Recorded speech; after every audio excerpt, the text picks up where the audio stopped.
When actress Amanda Donohoe appeared on the February 11th, 1992 episode of Later with Bob Costas, the two main topics at hand were the openness within Ken Russell's Lair of the White Worm, very famous, pretty famous in the cult famous circles film, when she was based out of her native Britain.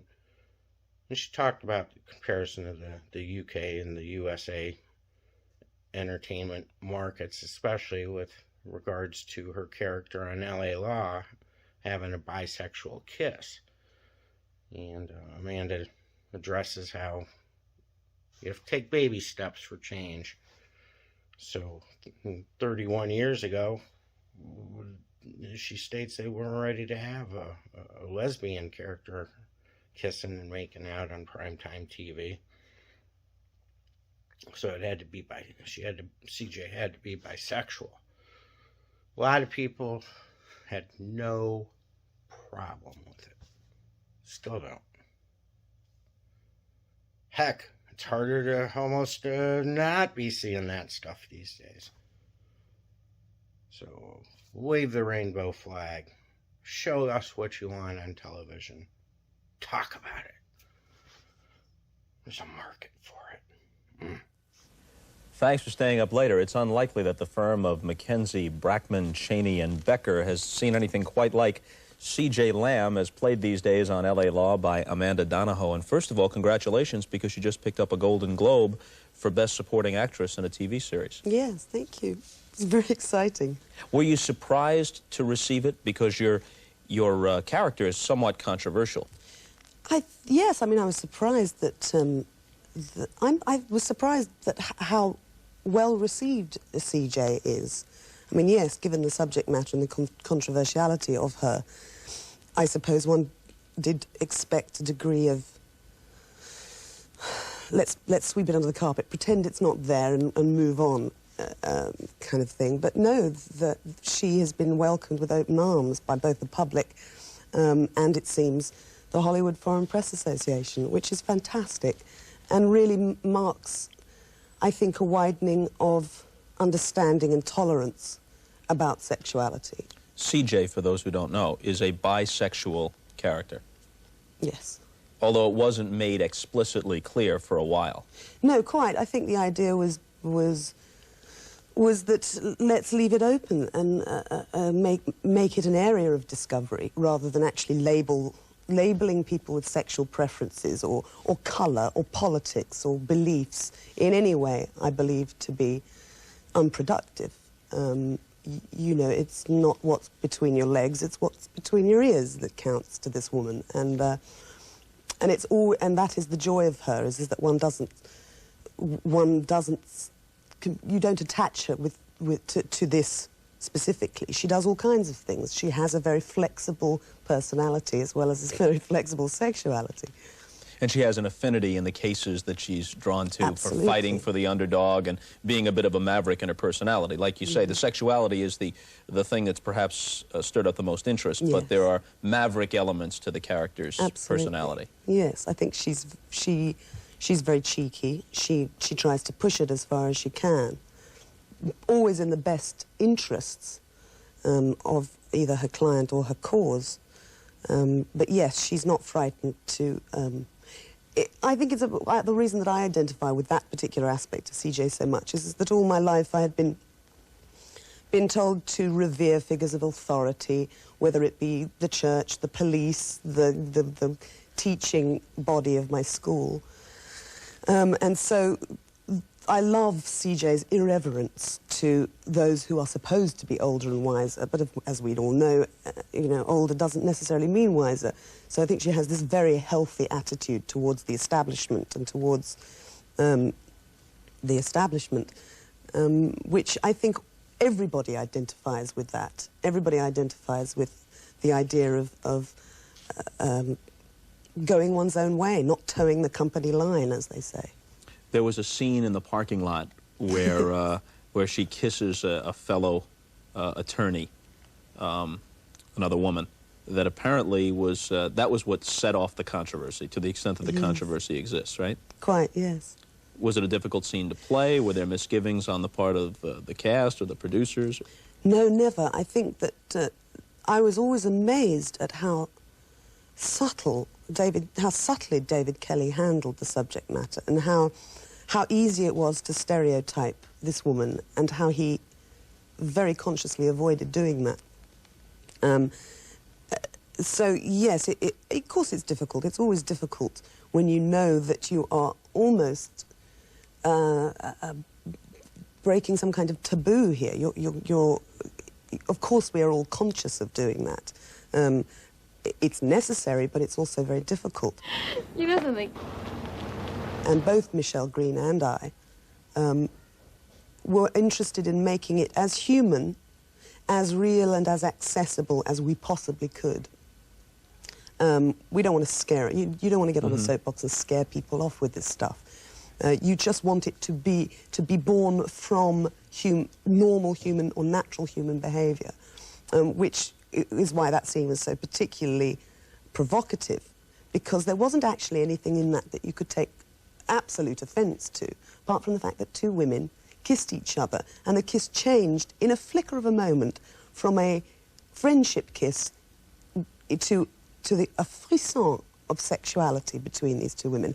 And just that change of tune, I suppose, or that notch up on the temperature level made enormous difference, and was done brilliantly. So yeah, we were worried, but simply because we wanted it to be handled in the best possible taste. Is there an aspect of only so far here? Is there a notion that really this character is a lesbian, but we can only go this far, and after all, we're trying to make what headway we can in mainstream television? Exactly, and you know, you are up against groups who would much rather television didn't investigate subject matter, either of sexuality or some politics. But thank heavens, this country, one of the things that it stands on is freedom of speech. And I think that that's terribly important to keep in mind. Although this is a bold step for network television, are there some people behind the scenes saying it's not as bold as we really wanted it to be? I mean, is this character a lesbian that's being played as a bisexual for the moment? Yes. I think that to make this character irretrievably gay, as they say, or to see her committed to her sexuality is a very strong move. I'm grateful for that we've been allowed to go as far as we've gone. As you say, it's important. If you're going to change people's minds, you have to work through the mainstream. You cannot stay on the fringe. Nobody will listen. Nobody will see it, to start with. I mean, I did that in England for years, making movies that I really believed in, and that investigated human sexuality in a way that a lot of films nowadays are really shying away from. And it's all very well, but nobody ever sees those films. The kind of exposure that I got on LA Law is extraordinary, considering that for 1 or 2 episodes I got more of an audience than I'd ever got in my entire career before. But yes, I think that it's interesting, because again, we don't want to scare people off. I don't want to scare people off. I want people to understand that human behaviour is diverse, and there are no boundaries to it. You cannot place boundaries on human behaviour, on human nature like that. I'm just very happy that they've, as I said, allowed us to do what we've done. What's been the reaction? Overwhelmingly positive. I get all kinds of letters from both men and women, both gay and straight, and they all say one thing, that they really feel that this character is overwhelmingly positive, and that they adore her irreverence, they adore her spark, if you like. And I've had married women with children write to me saying, I have more in common with CJ than I do with my husband, so, I mean, which makes me chuckle. And it's funny, because in a way she speaks for a lot of women, quite by the sexual preference, quite by the by. she speaks for a lot of women in the workplace, a lot of women, and she speaks for women in general. She says, I'm me, and if you don't like that, then fine, but allow me to live my life and make my choices. And I think people really, really connect with that. As invariably happens, some viewers are going to confuse my asking the question with this being my belief. But I imagine there are many people out there who make a distinction, rightly or wrongly, between prejudice based on sex or race or religion and feeling uncomfortable with actions or lifestyle. I've heard many people say, whether they're right or wrong, I don't see being uncomfortable with homosexuality or lesbian behavior as the same thing as racism or sexism or anti-Semitism, because this is behavior we're talking about, and it's behavior that that person is not comfortable with. Have you encountered that? I think that any kind of intolerance of a person's way of life, beliefs, politics, sexual preference is fascism of a degree, if you like. To be intolerant of other people's lifestyles includes everything. I mean, that to persecute a man for his colour is as ludicrous as to persecute a man for his sexual preference. I think that, yes, there is a population, there is a part of the gay population that has given itself a bad name because of the promiscuity, etc., etc.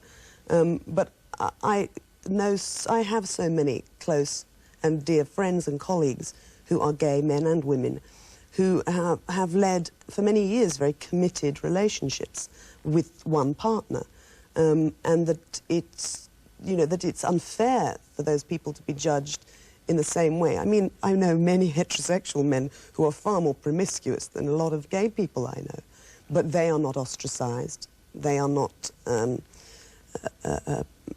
there is no prejudice against them as such, except, I suppose, from young women who don't want promiscuous men in their lives. So, yes, I find it, it's terrible because in them, through their intolerance, one finds oneself becoming intolerant of their intolerance, which, of course, is crazy.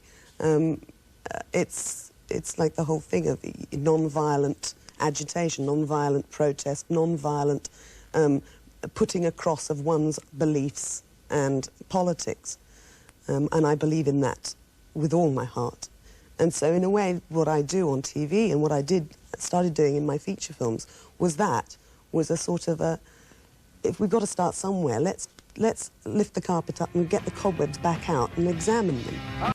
Interesting aspect to your story. You came over from London some time ago looking for film work in the United States, but at the same time, I'm told, made a list of television shows that you thought would be acceptable for you to take a crack at. 30-something. Oh, yes, the list of LA Law, the TV shows. Okay, yes, the TV shows. Cheers. That's right. And China Beach. That's right. That was my list. And I thought, well, look, I've been very lucky and I've worked with some incredible talents in the British film industry, what was left of it. And I thought, well, OK, I'm not going to get the feature film that I want in this country. It wasn't that I wasn't offered work. I was offered work and was appalled by the quality of writing for women, especially women under the age of 30. And all my career, I've made decisions, maybe my accountant would probably say unwisely, but I'm happy living with them, in that I will not portray women in a non-positive or let's say a stereotypical or detrimental way. And I don't mean not playing women as victims, because yes, sometimes women are victims. That's not what I mean. I mean putting across stupid or pointless role models. So yes, these were the shows that I decided really worked for women, really wrote for women, and allowed women a platform. And I was happy to do either comedy or drama. So yes, I quite consciously thought, OK, if I can't get feature work that I want to do, then I'll work in TV and see how that goes. How do you square that with some of these Ken Russell films? Now, Ken Russell is a cult film director. Some of these cult films are classics, and others, like Altered States, really, and in fairness, move into the mainstream. But there was one that you were in called The Lair of the White Worm. Mm-hmm. Well, yes, Ken is a master of the bizarre. And The Lair of the White Worm was an adaptation of a Bram Stoker novel. Bram Stoker invented Dracula, basically, and this was another novel that he wrote. And Ken decided he was going to make a sort of a spoof, a comedy horror spoof. And Lady Sylvia was the lead, the sort of the lead in this movie. Again, I loved work. I love doing that. I love pushing buttons. I love working with Ken because he allowed me to be as extreme as I wanted to be, without judgment, without censors running around saying you can or can't do this. And that's the joy of working with Ken. To say that this woman, this vampire, was a bit kinky, you know, it's sort of like saying that Manute Bol is lanky. You know, this woman was damn kinky. Absolutely. And this woman, the one thing about this woman is that she understood absolutely the art of sexual manipulation. She's a vampire. She goes around the country trying to find people to sacrifice to this monster that lives below the rocks in this very rural area somewhere in England. And preferably virgins, of course. That's enough. And it's all terribly tongue-in-cheek, and I wanted her to make her a cross between Noel Coward and Gertrude Lawrence, and Dracula. And I think I really succeeded. Now, you've got a film coming out toward the end of February called Paper Mask. Yes. Correct me if I'm wrong, but the premise here is you're a nurse, you befriend this hospital porter who's able to pass himself off as a doctor. He's been hanging around the hospital. The doctor gets killed, I think, in a car crash, and he's able to substitute himself, move up to a higher station in life, and fake it for a while. Yes, it's a very frightening premise. It actually is based on a true story. The screenplay was written by a doctor, so most of this screenplay is, I suppose, first-hand stuff. Yeah, it's a wonderful... I mean, I have a lot of problems with the medical profession, especially since coming to this country, it really drove it home. I mean, you know, medical insurance and so on is crazy. I mean, the whole thing is really getting out of hand. We used to have a functional and rather well-funded health service, which was the envy of the world. And now you say we, in England? In England, excuse me, yes. Now, of course, that has been slowly dismantled over the last 10 years, not entirely, but this film doesn't so much not preach so much that point of view, valid though it may be. It's a Hitchcockian sort of the thriller, idea right? is that, who is this man in the white coat? Do you trust this person with your life, as it were? Yet you don't really know how much he knows, or how dedicated he is, or whatever. Or even that he's a real doctor, which is what happens in this case. And I suppose in a way it proves that the first few scenes are about this chap coming into accident and emergency ward and actually being as incompetent as most young doctors straight out of med school are in a hands-on situation for the first time.